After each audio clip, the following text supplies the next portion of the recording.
Welcome to another Deck Tech. I'm Scott-Vargas here with Martin Juza. Martin, you just won your round to advance to 12-3 here in the Pro Tour. I am X3 and I'm very happy about it. Yeah, and you're playing a deck that no one else on your team played. Jund Energy Aggro. We called it Jundicles.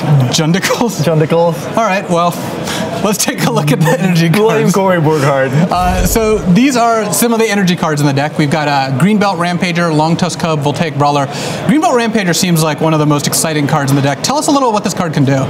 The difference between this deck and the vehicles, like the Mardu vehicles, is that you don't have 1-drops and you're like a turn slower. So you kind of have to make up for it by playing 1-mana removal spells and the Rampager, which can do some nice things. You can, if you don't have 2 energy, you can play him through a vehicle with the trigger on the stack, bouncing back to your hand, attack with the vehicle, play it after combat when you have 2 energy, and then you can just accrue the vehicle again when your opponent's attacking. So there's a bunch of nice things you can do with the Rampager. You can also pump the cup infinite times if you have infinite mana, so that also works very nicely. You can use the cub to like manage the energy so it stays in play or not. Yeah. You keep using 2 energy to pump cup, so you never have Rampager in play, and like you can replay him any amount of times to pump the cup as much as and then the Voltaic Brawler is just like another attacker. Yeah, that's the thing. Like the 2-drops in this deck all have 4 or 3 power, which is also what makes it so good in my opinion. That you don't just start with like a normal 2-drop, like your creatures attack on turn 3 for 4 or 5 damage, which is the good thing about this deck. Yeah.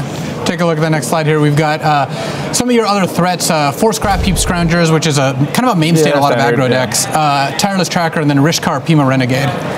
Yeah, the day before the tournament, I cut 1 flagship, Sky Sovereign flagship, and 1 Rishkar for 2 trackers, because I expected more control. But as it turned out, everybody's playing Mardu vehicles, so I have slightly worse main deck against them now, but it's been working fine. Yeah, and then Scrap Heap Scrounger can help crew your vehicles and just keep coming back as a threat. Exactly, yeah. Like crew vehicles, it's hard to kill, you can bring them back. Tracker makes sure that you don't flood too much. And Rishkar is a good guy to play on turn 3, to pump your 2-drop, attack for 5. Yeah, and this deck does have a higher land count than a lot of the other aggro decks. Yeah, I have 20 lands and 4 attune the others, so it's basically 24 lands, yeah. Take a look at what we got next here. Some of your vehicles. Fleet Wheel Cruiser not getting played as often anymore. Yeah, Jerry and Joshua came up with the cruise, I think, and I've been liking it. It does 5 damage, you know, it has haste, it has trample, so it's been working on fine for me so far. Yeah, I actually saw your last round. You used Fleet Wheel Cruiser and Nissa Vital Force to just hit for 10 on turn 6. Yeah. And then Heart of Kiran, again, a card that's really good in aggressive decks right now. Yeah, when your opponent like stops you from attacking on the ground, you need a way to get through, and flying is a good way to do it. So Heart has been a pretty good card for me so far. And plus all your creatures have 3 power, so they all just yeah. Basically every guy in the deck crews Heart, unless you're on 0 energy and you have Long Tusk Cub. Right. Take a look what we got next. We got some Planeswalkers too, so you have more of a high end than a lot of aggro decks as well. Yeah, like the original idea for the deck came from Matt Severa. Like he brought the deck at some point during the week, but he had a bunch of vehicles and he didn't have the top end or high end. And like Raptor took a look at it, also didn't like it. And I just wanted to play like some big stuff, like follow the big 2-drops with something bigger than just like 1 and 2 mana removal spells. Right. So that like you don't stop pressuring your opponent on turn 4 or 5 if they stop your ground guys. You just follow it up with something that like attacks from a different angle, which is the Planeswalkers and the vehicles. And you end up with something to do when you're on like 5 or 6 mana, which a lot of these decks don't have. Yeah, exactly. And then you take a look at next, we've got a bunch of interaction, removal. Yeah, like Shock is just a necessary evil in this format. First of all, it stops the combo, like on turn 6 if they go the 1/4 Felidar guy plus Saheeli, you can break it up by shocking them and redirecting to Saheeli. Right. It's also obviously good against the vehicles deck when you're on the draw. You can kill a one mana guy, stabilize easier.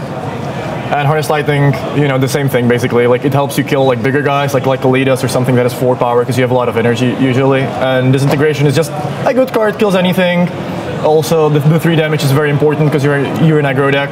And the good thing about the removal package is even if you play against like a Saheeli control deck, like the Jeskai one, you have 6 cards that kill Gearhulk. Like both Lightning and Disintegration usually have some energy.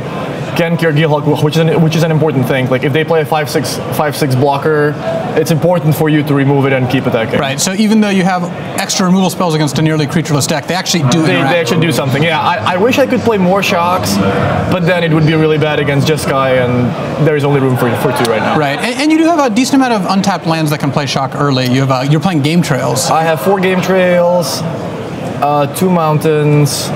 And yeah, it's only 6 ways to do it on turn 1. Plus the Ether Hub if you really want to. Yeah. There's 10 ways to shock something on turn 1.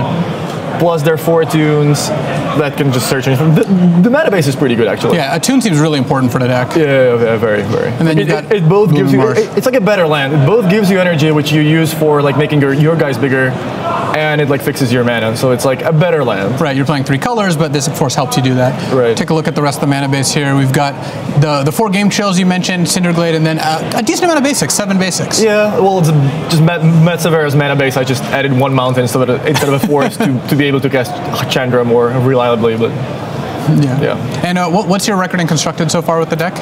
I am 7-2 in constructed, I think. You're 7-2, yes. If you went 5-1 in draft. So a good showing. You said you defeated a lot of prominent players playing vehicles. You think the vehicles matchup is pretty good at this point? The vehicles matchup is pretty good, especially because of the sideboard, which I'm not sure if you're showing or not. But there are 4 fail pushes and a shock in the sideboard, and you just take some of the cards like Chandra and the 4 mana vehicles for the cheap removal spells, and then you also board in Flagship, which helps a lot. Because the most appealing thing about this deck is that nobody knew what I was doing. Right. I was the only person from my team. They do now. We got a deck tech. I was the only person from my team playing this deck, and nobody knew what I was doing. Like nobody expected the Planeswalkers. Nobody expected the Flagship. Fleetwheel Cruiser out of nowhere. Cruisers. Yeah. That was one of the biggest draws to the deck that I saw before the tournament. Awesome.